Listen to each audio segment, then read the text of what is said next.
Boa noite, leitor e leitora do Diário do Grande ABC. Este aqui é mais um boletim diário, que a gente faz mais ou menos aí por volta das 8h30, 9h. E hoje, além do coronavírus, que é o que a gente começou a fazer esse boletim lá em março, nós vamos falar de um assunto muito importante que repercutiu aí em todas as redes sociais, em todas as mídias, que é o tal do estupro culposo. Você ouviu falar sobre isso? Pois nós estamos aqui hoje para comentar sobre o assunto. Dois convidados muito especiais aceitaram falar com a gente sobre isso, que é o Sandro Caldeira, ele é delegado especialista em direito criminal, e também a advogada especialista, a gente chama de advogada da mulher, né, especialista em casos de mulher, que é a Juliana Almeida. Eu já quero aproveitar para agradecer a presença de vocês e começar com um dado muito preocupante aí, que em 2019 uma mulher foi estuprada a cada 8 minutos no Brasil. Foram um total de 66.123 boletins de ocorrência. Então, quero saber, gente, muito obrigada pela presença. E o que vocês podem explicar sobre esse termo, estupro culposo? Por favor, primeiro a doutora Juliana e depois o Sandro também na sequência, tá bom? Boa noite a todos. Primeiro, eu gostaria de agradecer o convite, né? É sempre um prazer falar sobre o tema. Não é tão prazer assim do que a gente está vendo aí hoje em dia, né? Muito recorrente. Vou deixar a parte técnica para o doutor falar, mas eu falo da prática, né? O que a gente vê na prática. Eu sou advogada da mulher, atendo exclusivamente mulheres, e o caminho que essa mulher percorre, da agressão sofrida até chegar onde nós vimos, é um caminho muito longo. Muitas vezes o agressor, ele é o seu companheiro, é aquele que ela ainda nutre sentimentos, é pai dos seus filhos. Então, existe uma barreira emocional aí para ela longa, para ela percorrer, para ela quebrar, para ela chegar até denunciar, romper a vergonha, o medo. Quando ela rompe essa barreira, consegue chegar na delegacia, muitas vezes ela encontra um ambiente hostil, não é atendida devidamente, as pessoas não são especializadas, né? Muitos profissionais bons, mas a gente ainda precisa de especialidade nessa área, né? E quando ela consegue fazer o boletim de ocorrência, passar por tudo isso, chega até o judiciário. O que ela encontra no judiciário? Sentenças que a gente viu hoje, né? Que para mim aquilo não é uma sentença, é uma aberração, pode se chamar assim. Humilhada pelo promotor, assediada pelo advogado, e tudo isso com a supervisão de um juiz, né? Ela sofreu crime de estupro, mas a humilhação de uma justiça que condena a vítima. Isso daí é recorrente no nosso país, sempre foi, né? E só reforça agora de uma forma lúdica, que agora a gente pode acompanhar isso, quem é leigo está tendo acesso a isso, que elimina qualquer dúvida que ainda existe ou possa pairar em alguém na sociedade que não existe machismo estrutural no nosso país. Então, quem ainda restou alguma pequena dúvida sobre a existência ou não do machismo, sentenças como essa vêm aí para eliminar qualquer dúvida quanto a isso. Antes do Sandro falar, Sandro, um minuto, eu vou só contextualizar, então, o que aconteceu hoje, né, gente? O The Intercept conseguiu divulgar imagens aí do julgamento. A Mariana Ferrer, né, ela foi estuprada em 2018 e nas imagens divulgadas aparece essa sessão aí, né? O advogado com o promotor e também o de defesa conversando com a Mariana, né, falando sobre o julgamento. E além desse que a doutora Juliana falou, do veredito, que foi estupro culposo, durante o vídeo é possível ver o advogado também humilhando a Mariana, humilhando a vítima, o advogado dela não defendendo, o juiz não interferindo, né? Então foi o que você disse, além do estupro, teve aí uma manifestação muito complicada de não defesa à vítima, né? Agora há pouco, antes da gente entrar aqui no boletim, o Conselho Nacional de Justiça abriu um procedimento, tá, para apurar a condução, então, do juiz Hudson Marcos, do Tribunal de Justiça lá de Santa Catarina, na condução dessa audiência aí do caso envolvendo a Mariana Ferrer, que tem 23 anos. Então, por favor, Sandro, pode complementar aí depois dessa contextualização. Obrigado, Marcela. Boa noite, Marcela. Boa noite, doutora Juliana. Um prazer estar com vocês aqui falando sobre esse tema tão importante, tão delicado ao mesmo tempo, né? Mas de extrema relevância, para que a gente possa abordar e esclarecer um pouco a população sobre isso. trazer algumas questões que são delicadas. Eu acho que são 2 pontos aqui que a gente tem que abordar. A doutora Juliana falou muito bem, né, a colocação dela, mas eu acho importante nós colocarmos aqui duas visões, né? Uma visão técnica, uma visão dentro do processo, e que é importante nós colocarmos aqui também que nós não tivemos acesso, o processo corre em segredo de justiça, né? Nós não tivemos acesso a toda a documentação. Eu tive acesso agora há pouco ao conteúdo da sentença, né, onde eu pude, né, ler o que aconteceu, um relatório da sentença, mais a fundamentação do juiz, e foi a partir disso que houve toda essa divulgação, inicialmente pelo Intercept, né? E a outra questão é uma questão ética, uma questão de humanidade, de respeito ao próximo, sobretudo a mulher vítima de violência. Nesse caso, violência sexual, e como você muito bem colocou, Marcelo, nós temos aí milhares de mulheres sendo estupradas por ano, e a grande questão é essa: a grande parte dos estupradores não são condenados por justamente o quê?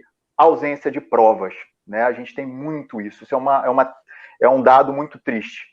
A primeira coisa que a gente tem que colocar aqui, então, com relação à questão técnica, para que as pessoas que estão, né, nos ouvindo, nos assistindo, possam entender melhor. Essa notícia que colocaram do estupro culposo, quem fez a leitura da sentença, viu lá na sentença que o juiz, o promotor, na realidade, ele alega e fala, olha, na realidade, só para o pessoal poder entender um pouco a questão, né? Dentro da leitura da sentença, e onde o juiz faz um relatório de tudo que aconteceu no processo, um relatório resumido, claro, ele coloca o seguinte, olha, a vítima, a primeira coisa, gente, a vítima era virgem, teve exame pericial que atestou rompimento do ímen dela, então ela era virgem, estava com acho que 21 ou 22 anos, e trabalhava nessa boate, né, nessa casa, e fazendo, na realidade, o atendimento de host, né, ali, divulgação de produtos, enfim. Nesse dia, ela disse que começou a se sentir mal. Até esse momento, ela não tinha tido contato nenhum com o suposto estuprador. E o que aconteceu? Eles subiram para um camarote e lá teve a relação sexual tempos depois, né? O que acontece? Dentro dessa questão, ela disse que ela se sentiu estranha, se sentiu dopada, né? Não sabia o que estava acontecendo, ela nunca tinha se sentido assim. E não entendia o que estava acontecendo, ok? Só para as pessoas poderem entender. Quando acabou a relação sexual, ela desceu, ele desceu também, e ela não sabia o que tinha acontecido. Ela não tinha entendido aquilo. Ela só foi entender quando ela chegou em casa. Isso segundo declaração da própria vítima, tá?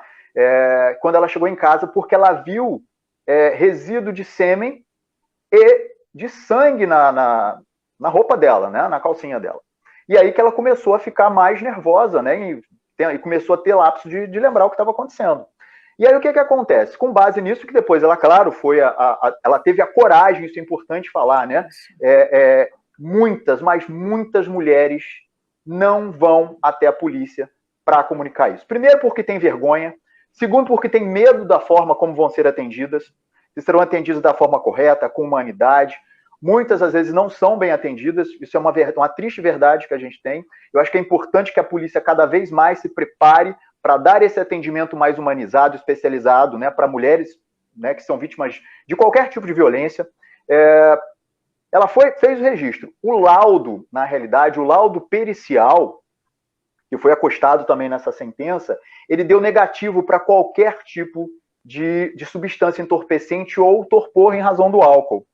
Mas é uma questão que é interessante colocar, porque o perito faz uma manifestação dizendo, olha, apesar de ter dado tudo negativo, isso não significa que ela não foi dopada. Por que isso? Porque, na realidade, isso pode sair do organismo dependendo muito do organismo da própria pessoa. Tem pessoas que têm um metabolismo mais acelerado, que pode ser o caso dela, por ser uma jovem, né, e ter um metabolismo mais acelerado, e a substância ela sai mais rapidamente do corpo, e deu negativo para isso. Dentro de todo esse contexto, testemunhas, ela não lembra, né, de ter conversado com ele antes, dentro de todo o contexto que foi trazido, o que acontece? O promotor falou o seguinte, olha, dentro desta situação, e aqui eu estou analisando primeiro a parte técnica, tá, para depois a gente falar da questão ética. O promotor falou, olha, nessa situação, ele não sabia que ela estava, segundo declaração do suposto autor, né, ele não, e levantado pelo próprio Ministério Público, e claro, pela defesa, ele não sabia que ela estava dopada, não percebeu isso. O que a princípio, soa um pouco estranho você não perceber que uma pessoa está dopada, né? Mas que ele não percebeu isso. E tiveram relação sexual. E aí, tecnicamente falando, o que acontece? A imputação feita, ou seja, o Ministério Público, quando denunciou, quando processou esse autor, esse indivíduo, pelo estupro, foi por estupro de vulnerável. E para o pessoal entender em casa, o que é um estupro de vulnerável? Ele tem previsão no Código Penal, no artigo 217-A, ele diz o seguinte, estupro de vulnerável quem tem, vamos pegar a primeira parte, conjunção carnal, ou seja, relação sexual, com uma pessoa, lá na parte final, que foi o caso, uma pessoa que por qualquer outra causa não tem condições de oferecer resistência, seja porque está embriagada, está dopada, ou qualquer outra situação. Então, a princípio, houve denúncia, sim, houve um inquérito instaurado, perícia feita, todas as declarações colhidas, denúncia oferecida, prisão temporária desse indivíduo decretada, ok? Apreensão de passaporte para que ele não fugisse, nada disso, tudo isso foi feito. E o que acontece? Durante o processo, durante a fase probatória, pela oitiva das testemunhas, a perícia feita, tudo isso não formou o convencimento do juiz quanto à existência do sentido de que ela estava dopada. E aí ele diz o seguinte, o que foi alegado pela defesa e pela acusação, né? A acusação acatou. Olha, se ele não sabia que ela estava dopada, isso não é estupro, isso não pode ser estupro. E seria em tese o que a gente pode chamar, apesar de não existir essa figura na lei, um estupro culposo, que é quando ele tem relação sexual sem saber, no caso, que ela estava dopada. Então não poderia ser um estupro de vulnerável. A conduta dele, então, não seria criminosa, ok? Isso é importante colocar. O Ministério Público fez uma alegação no processo falando sobre isso, mas a absolvição especificamente não se pautou nesse fundamento, tá? Na sentença, o juiz absolve por insuficiência de provas, não pela questão do estupro culposo. Ele não fala que, foi estupro culposo, então eu absolvo. Não foi isso que o juiz fez. O que o juiz fez foi, em razão de todos os elementos trazidos no processo, as testemunhas, os vídeos, e uma coisa do vídeo que eu acho importante colocar, foi que a vítima e a acusação, a vítima, ela pleiteou que fossem periciados os vídeos do local, né, onde ocorreu o estupro, e foi negado. Primeiro, o Ministério Público se manifestou negativamente quanto à perícia nesses vídeos, porque ela disse que esses vídeos poderiam ter sido adulterados, e o juiz indeferiu o pedido dela, então não foi feita perícia nesses vídeos. Agora, qual o problema de ter sido feito por que não fazer perícia nesses vídeos, né? Qual prejuízo geraria isso? Seria, ainda que não tivesse nada demais no vídeo, pelo menos robusteceria mais, traria mais certeza de uma dúvida, talvez, né? Traria mais dúvida. Mas seria importante atender um pedido da vítima nesse sentido sobre algo que era relevante, análise de possível adulteração das imagens do local onde a vítima entrou e saiu. Mas isso é só uma questão que eu queria colocar. Então, primeira coisa é essa, tá? Para a gente entender tecnicamente, a absolvição desse réu não se deu em razão do estupro culposo. Isso foi uma alegação feita no processo. O fundamento dado pelo juiz foi pela insuficiência de provas. E a nossa legislação, por mais que a gente entenda que isso é injusto, a nossa legislação, o Código de Processo Penal, dispõe de forma clara e expressa que, diante da dúvida num processo crime, eu tenho que absolver o réu. Se isso é justo ou não, nesse caso, soa para a gente muito injusto, né? De uma situação dessa. Agora, então, tecnicamente foi isso. A absolvição não se deu por um estupro culposo, porque essa figura não existe, né? E se fosse por isso, seria algo abominável, algo absurdo. Isso não existe. A outra questão, que aí sim é completamente absurda e merece toda a reprovação que está havendo na sociedade, é a atuação desse advogado de defesa. Esse advogado agiu de forma completamente antiética. Ele desqualificou o tempo inteiro a vítima. Parecia que estava falando com a acusada, né, que ela era ela que tinha praticado um crime. Então ele desqualifica a vítima, desumaniza essa vítima, violenta mais do que ela já foi violentada. Isso eu tenho aí, dentro disso, um juiz que foi completamente omisso dentro de uma audiência quanto à condução. Ele deveria ter sido mais rigoroso e impedido esse tipo de manifestação com relação à vítima. Isso é técnica, foi uma técnica da defesa, né, para de alguma maneira tentar desqualificá-la. Sem qualquer motivação, sem motivo algum fazer isso. não precisava disso, podia ter se atido aos dados técnicos do processo, e ele fez isso de uma forma claramente ofensiva e degradante para a vítima. E aí, gente, essa repercussão toda que isso teve, como você já disse, foi instaurado aí sindicância para a questão da atuação omissa desse juiz, e a própria Ordem dos Advogados do Brasil também instaurou procedimento em relação ao advogado. Ok? Isso foi instaurado. Porque tem que... Né, um advogado não pode fazer isso.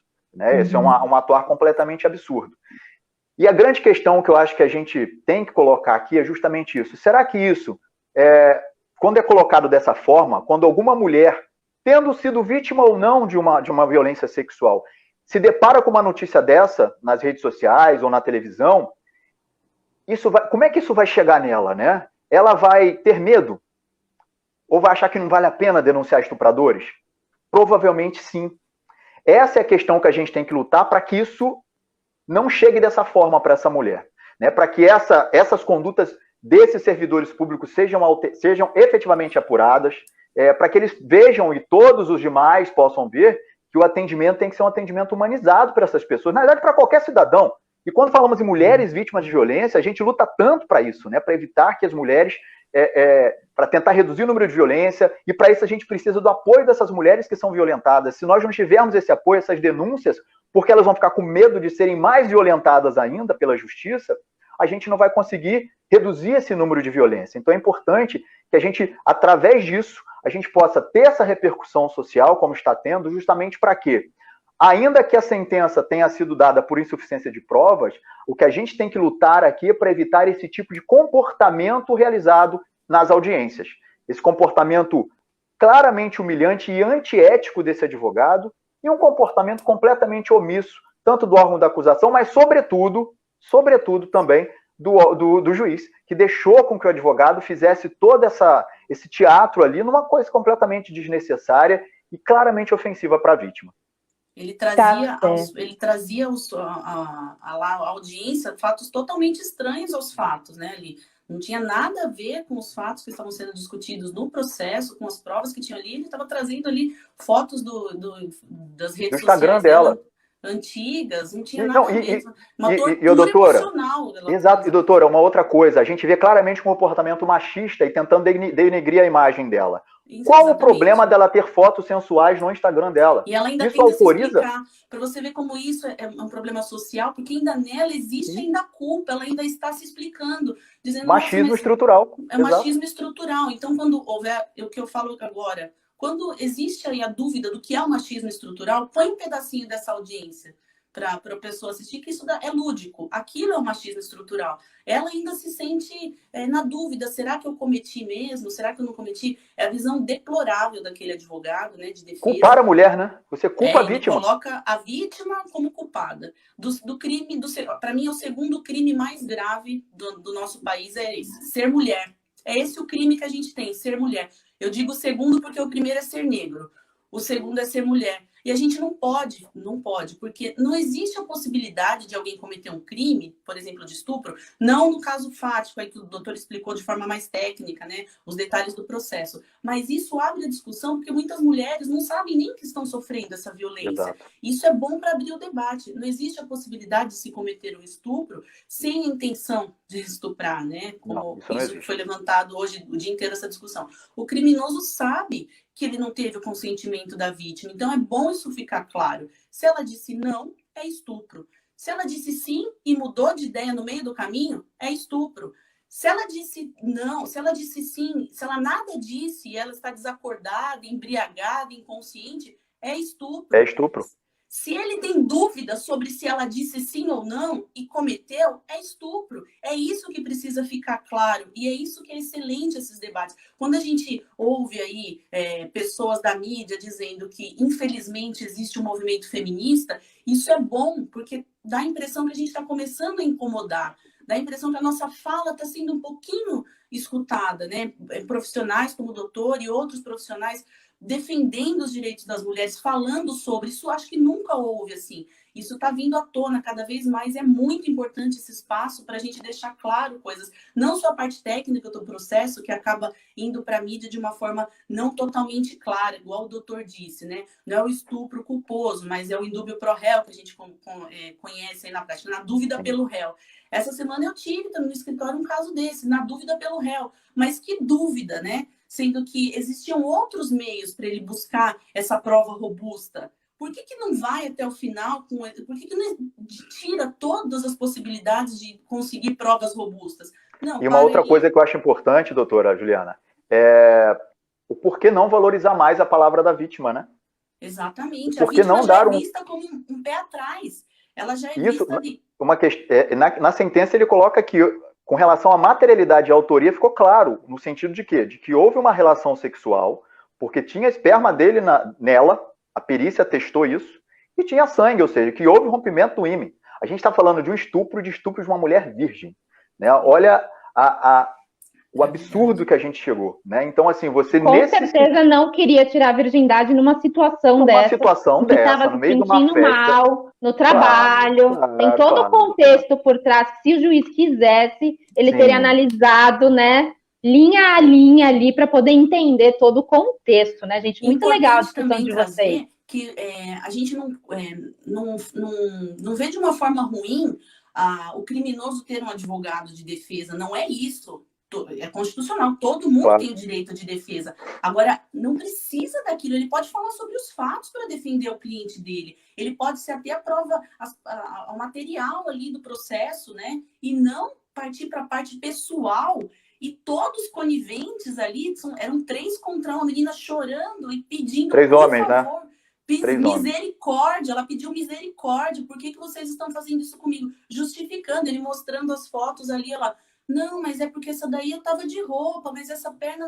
Explicando a posição dela na foto, o que tem a ver aquilo. E um juiz, um magistrado acompanhando tudo isso e calado. É muito revoltante para nós que somos mulheres, que temos filhos, que dá vontade de chorar mesmo a gente atuando só para mulheres, acompanhando isso diariamente, mas quando a gente vê assim, de uma forma bem lúdica, isso fica muito doído, fica muito dolorido. E é nesse momento que a gente não pode se calar. Nós temos uma rede de mulheres que estão cansadas, isso é claro, é nítido. E essa rede de mulheres cansadas não tem que ficar claro que elas vão ter um respaldo, não é? A justiça é uma porcaria e vamos... Não, eu acho que está começando um movimento e a gente tem que dar força a esse movimento. Muito bem. A participação das pessoas aqui, olha, eu tenho 2 perguntas. O Márcio Tavares perguntou se ela pode ainda recorrer a essa sentença. Deixa eu só dar nomes aqui, olha, quem foi julgado foi o empresário André de Camargo Aranha, tá? O advogado de defesa dele chama... Peraí, só um minutinho que eu perdi aqui. Cláudio Gastão Filho, tá? São essas pessoas aí que participaram desse julgamento. E um outro leitor perguntou, Leonardo Roncon aqui, se na opinião de vocês, então, teve a omissão no Ministério Público e do juiz. Então, a primeira, se ela pode recorrer, e a segunda, se realmente vocês acharam que teve omissão. Tá. Posso responder a primeira, então? Por favor. Posso? Com relação à questão da possibilidade de recurso, a primeira coisa que a gente tem é o seguinte, né? O Ministério Público, o órgão de acusação, ele concordou com a absolvição. Ele se manifestou favoravelmente à absolvição na sentença. Então, acho muito difícil que ele recorra de uma decisão que ele concordou. Né? O que é possível, e que eu não sabia se tinha sido ou deferido ou não, é que, nesse caso, ela constituiu um assistente de acusação. Né? A vítima colocou uma pessoa para ser assistente de acusação, junto com o promotor. Essa pessoa pode, sim, se quiser, recorrer, né? Porque provavelmente ela não concordou com isso. Então, a gente tem uma possibilidade, sim, de recurso, mas eu acho muito difícil que seja pelo próprio Ministério Público. Nada impede até que ele recorra, mas caso tenha mudado de ideia, mas eu acho muito difícil que isso aconteça. Mas ela, através do advogado, que é o assistente de acusação, pode fazer isso. Até pela comoção, né, que houve a comoção social, a gente não sabe o que pode acontecer. Exato. Mas é meio difícil o Ministério Público, porque ele mesmo deu o parecer dele, né, nas sentenças, ao contrário. Entendendo pela insuficiência de provas. Agora ele vai falar que teve provas, vai ficar algo muito estranho, né? No mínimo estranho. Tomara que que ele faça isso, né? Mas, de qualquer forma, a assistência de acusação, constituída por ela, pela vítima, pode recorrer. E a questão da omissão, com certeza sim, né? Claro, isso é uma coisa claramente visível por todos, né? Uma infeliz omissão, e criminosa aí praticamente, omissão por parte desses servidores. Muito bem, então que sirva de exemplo, pelo menos, né? Se ela não conseguir aí um recurso, mas que sirva de exemplo o que não fazer no caso de uma acusação de estupro, né? Que não se continue aí casos assim, que as mulheres tenham força para denunciar, principalmente que elas tentem provas, né? Eu sei que nesse caso é difícil, mas a rede de mulheres ali, as amigas, os assistentes, todo mundo que participou por algum motivo dessa cena aí, desse estupro, que ajude, né? Que às vezes ficam com medo de denunciar, enfim. Que todo mundo fale, né? Vocês acham importante isso? Doutora, pode falar. Com toda certeza. Quando antes eram dizeres de redes sociais, juntas somos mais fortes, né? Sou assim como se fosse... Mas não, é a realidade. Quando a minha dor for a dor da outra também, isso se torna grande. E essa voz que cresce e que chega até onde chegou, como são hoje, estava em todas as redes sociais, em todos os lugares. Falou agora que no Jornal Nacional eles vão abordar o tema. Então está ficando cada vez mais difícil você cometer esse tipo de abuso e passar impune. A sociedade está cobrando. E isso por quê? Porque as mulheres não estão caladas. Então a gente tem que não pensar da forma que não vai dar em nada, que medo. Não, é se fortalecer e sempre ficar atenta. Tanto mulher quanto homem, ficar atenta a outra. O que eu posso fazer para ajudar? Não só na parte jurídica, mas como cidadão. Como ser humano, né? Como ser humano, denunciar, falar, não ficar quieta, acabar com esse tipo de coisa. Em briga de marido e mulher, não se mete a colher, sabe? Coisas que não tem mais colocação social para esse tipo de fala. A gente precisa, assim, falar, buscar ajuda e mostrar para essas mulheres que elas não estão sozinhas. Eu acho que uma colocação final, só para colocar aqui, Marcela, com relação... corroboro tudo que a doutora Juliana falou, acho que é importante as mulheres nesse momento se unirem cada vez mais, na verdade não só as mulheres, todos nós nos unirmos, né, contra esse tipo de violência, e eu acho que é importante que essas mulheres que porventura venham a ser vítimas, ou já tenham sido vítimas, ou que ainda venham a ser, que elas não se calem e que ajam de uma forma rápida. Quanto mais rápido elas agirem, quanto mais rápido elas forem à polícia, mais rápido fizerem um exame pericial, maior são as provas que nós vamos ter. Entendeu? Então, isso fica mais fácil a gente conseguir mais provas, porque às vezes elas ficam com medo, com vergonha, e vão lá uma semana, 2 semanas depois, um mês depois, e aí você já não tem materialidade, não tem como comprovar, fica só a palavra dela contra a do estuprador. É algo que acontece sem que ninguém veja, né? O estupro é algo que ninguém vê normalmente. O estuprador não faz vídeo sobre isso, né? Para não se incriminar. Então é importante que as mulheres, na realidade, mulheres e homens que porventura sejam estuprados, mas o grande número é infinitamente maior de mulheres, que imediatamente compareçam à delegacia, primeiro, para que possam ter um atendimento médico, né, com relação a coquetéis antivirais e outros, né, medicamentos que são importantes serem tomados para vítimas de estupro, e a partir desse momento, imediatamente fazerem os exames periciais para que possamos ter as provas, para que aí, em juízo, nós não tenhamos sentenças assim absolvendo indivíduos que foram acusados por estupro. E as pessoas comentando aqui de um Código Penal de 1940, Almiro Mota, o que esperar, né? Então, precisa melhorar também essa parte, né? Então é isso, gente. Eu agradeço muito pela participação. A gente também viu bastante coisa compartilhada nas redes do que é ou não estupro. Foi a doutora Juliana falou. Então, se a vítima não está consciente, se a vítima não quer, se a vítima mudou de ideia no meio do caminho. Estupro também é com pessoas que... marido, namorado, casado, noivo, né? Não é só com pessoas desconhecidas. Então, é ficar atento aos sinais, homens e mulheres também. Os pais aí educarem os filhos para não serem futuros estupradores, né? Eu acredito que essa nova geração já vem com uma cabeça um pouco mais aberta, tem esperança sobre isso. E todos nós denunciarmos, ir correndo, ver as provas. Eu acho que isso facilita também o trabalho da polícia. E quando chegar, né, na polícia ou na parte judiciária, que estejamos juntos do lado da vítima, né? Eu acho que é o mais importante aí. Eu agradeço muito a participação de vocês, gente. Boa noite. Querem fazer algumas considerações finais?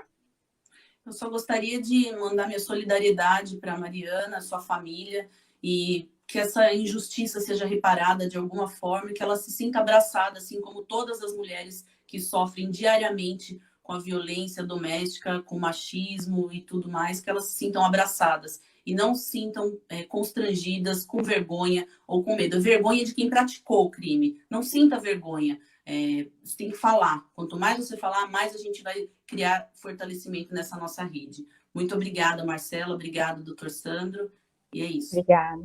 Doutor? Eu faço as palavras da doutora Juliana as minhas também, concordo com o que ela disse. Eu acho importante isso, que as mulheres não se calem, que elas denunciem, né, que toda e qualquer vítima de estupro compareça, vá até a polícia e busque, se não for bem atendida, que também fale com a corregedoria. Eu acho que é importante ter voz, a mulher ter voz, a população ter voz e buscar os seus direitos. Não, a mulher não pode se calar ao ser vítima de um estupro, né? Ela tem que ser acolhida pela sociedade, acolhida pelo Estado também, né? Como cidadão que é e como ser humano que é. Deixo aqui também minha solidariedade para a Mariana, para a família também. E esperamos que tenhamos aí um recurso, enfim, algo que possa efetivamente, de alguma maneira, esses procedimentos instaurados contra esses servidores possa resultar em algum tipo de punição.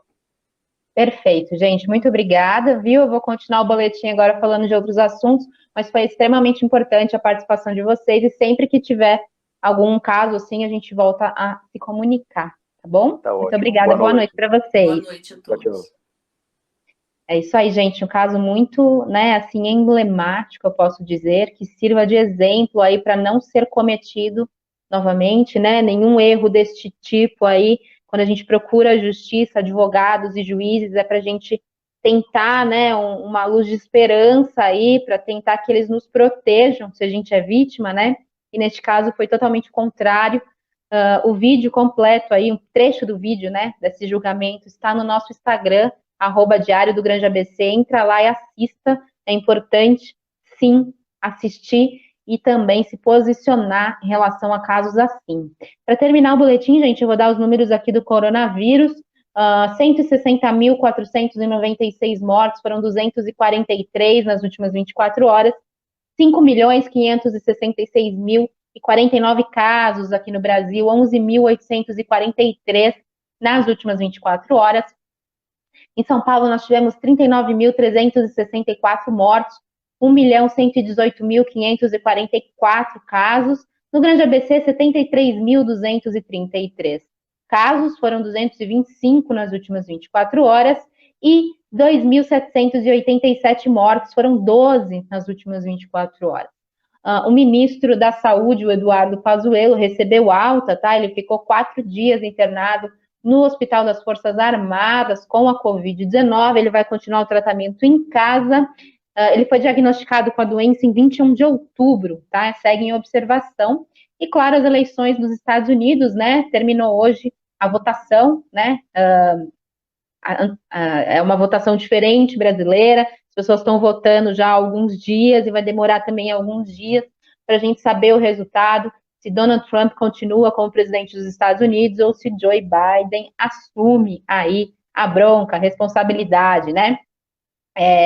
Já bateu um recorde essa eleição dos Estados Unidos, são 94 milhões de eleitores que já votaram de forma antecipada, é mais do que o dobro do que foi registrado em 2016. Lembrando que os Estados Unidos é facultativo, né? Então significa muito. E hoje, no dia das eleições norte-americanas, aí o presidente do Brasil, Jair Bolsonaro, usou as redes sociais para se posicionar sobre esse pleito. Aí ele disse o seguinte, abre aspas: no Brasil, em especial pelo seu potencial agropecuário, podemos sofrer decisiva interferência externa na busca, desde já, de política interna simpática a essas potências, visando as eleições de 2022. O chefe do executivo também destacou que as eleições norte-americanas despertam interesses globais, em especial por influir na geopolítica e na projeção de poder mundiais. Lembrando que a pesquisa do Diário do Grande ABC, em parceria com o Ibope, será divulgada na quinta-feira, dia 5, dos nossos prefeituráveis aqui da região, tá bom? Não perca, gente, eu agradeço muitíssimo aí, espero que vocês tenham gostado do bate-papo importante, tá? É essencial que a gente fale sobre isso, sempre que tiver assuntos assim mais urgentes, eu vou entrar aqui no boletim ao vivo com vocês, tá? para vocês terem essa oportunidade também de entender o que está acontecendo. Eu acho que a explicação do doutor Sandro, do delegado, foi extremamente importante, né? É bom a gente saber a parte técnica e também a participação da advogada Juliana, também para a gente ver o lado das mulheres aí. Tá bom, gente? Muitíssimo obrigada pela companhia. A gente volta amanhã. Boa noite.